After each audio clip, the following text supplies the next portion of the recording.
NCERT class 10 science हमारा chapter 2 है acids bases and salts. उसमें हम लोग क्लास 3 कंटिन्यू करते हैं। How do acids react with metal carbonates, give an example. Metal carbonates react with acids to give a corresponding salt, carbon dioxide and water. तो metal carbonate जब acid से react करता है तो कॉरस्पॉन्डिंग सॉल्ट बनता है, CO2 बनता है और वाटर बनता है। एग्जाम्पल के लिए हम लोग Na2CO3, सोडियम कार्बोनेट और HCl हमारा एसिड है, हाइड्रोक्लोरिक एसिड, तो कॉरस्पॉन्डिंग सॉल्ट हमारा सोडियम क्लोराइड बनेगा, वाटर बनेगा और CO2 गैस बनेगा।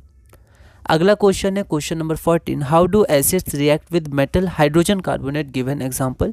तो दोनों का रिएक्शन सेम होता है। Metal hydrogen carbonate reacts with acid to form corresponding salt, carbon dioxide and water. तो metal hydrogen carbonate plus acid plus salt gives, sorry यहाँ पर एरो है ना। तो metal hydrogen carbonate plus acid gives salt plus carbon dioxide plus water, ठीक है। और हम लोग इसको कोशिश करेंगे इसको एरो के इधर ही लिखें, चाहे नीचे ही लिखें पर एरो के इस साइड लिखें, है ना। For example NaCO3 sodium bicarbonate या hydrogen carbonate plus HCl gives NaCl plus H2O plus CO2।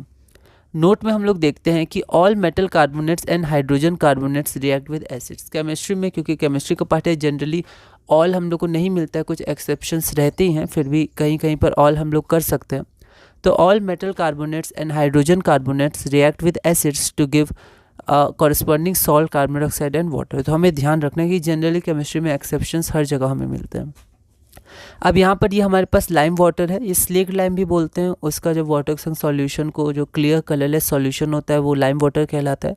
उसमें जब हम CO2 गैस पास करते हैं तो CaCO3 वाइट प्रेसिपिटेट बनता है, H2O, ये मिल्की अपीयरेंस देता है।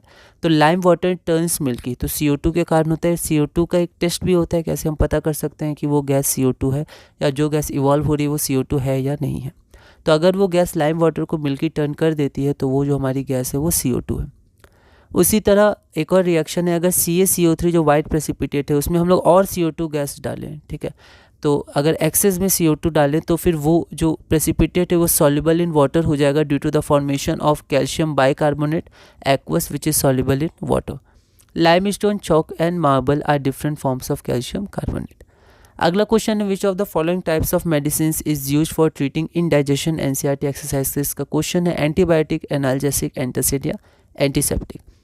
तो antacid is use for treating indigestion. Neutralisation reaction होता है, हम लोग आगे देखेंगे। तो जो स्टोमक में एसिड होता है, ठीक है, उसके कारण इंडाइजेशन हो जाता है, तो जो एक्सेस एसिड होता है उसको एंटासिड्स न्यूट्रलाइज कर देते हैं, thus providing relief from indigestion. ये जनरली बेसिस को कंटेन करते हैं। What is neutralisation reaction, give an example. Give 2 examples NCERT exercise में है, तो उसको मैं इस क्वेश्चन पे रेफर कर दूंगा। The reaction between an acid and a base to give a salt and water is known as a neutralization reaction. Base plus acid gives salt plus water. For example, कोई भी example आप ले सकते हैं। यहाँ मैंने caustic soda या sodium hydroxide plus HCl gives NaCl plus H2O liquid. Which gas turns lime water milky? तो हमने अभी देखा ये CO2 का टेस्ट होता है।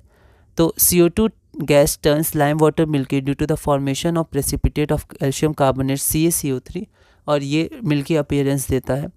तो CaOH whole twice lime water plus CO2 give CaCO3 solid calcium carbonate जो कि वाइट प्रेसिपिटेट है प्लस H2O लिक्विड। फिर हमारे पास जो स्लेक्ट लाइम है लाइम वाटर है plus CO2 give CaCO3 plus H2O, तो CaCO3 gives milky appearance and this above reaction is used as a test for CO2 gas. तो इसी के साथ हमने क्लास नंबर 3 पूरी की। अगली वीडियो में हम लोग क्लास नंबर 4 शुरू करेंगे और क्वेश्चन नंबर 18 से कंटिन्यू करेंगे और धीरे धीरे अपने क्लास 10 साइंस चैप्टर 2 में आगे बढ़ेंगे।